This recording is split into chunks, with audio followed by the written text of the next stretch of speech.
အားလုံးမင်္ဂလာပါဒီနေ့မှာတော့လှိုင်သာယာထန်းတပင်မြို့နယ်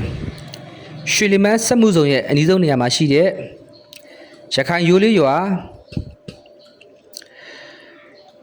ပေ20-60အခန်း5ခန်းပါတဲ့အဆောင်လေးကိုကျွန်တော်ရောင်းတင်ပေးလိုက်ပါတယ်ဗျပေ20-60ကိုတောင်းခွေလေးဖြစ်မယ်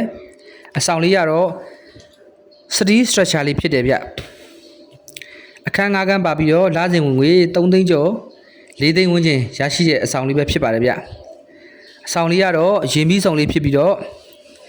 လမ်းကျဲမယ်ဒီလမ်းလေးကတော့လက်ရှိမှာမိုးမကြခင်အစ်စ်ခင်းမဲ့လမ်းလေးဖြစ်တယ်ဗျ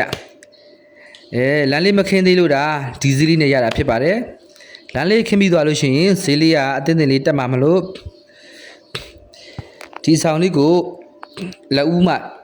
ရမယ်ဗျဒီအဆောင်လေးရဲ့ဈေးနှုန်းလေးကတော့ပိုက်ရှင်တိုက်ရိုက်3950ညှိနှိုင်းဈေးလေးခေါ်ထားပါတယ်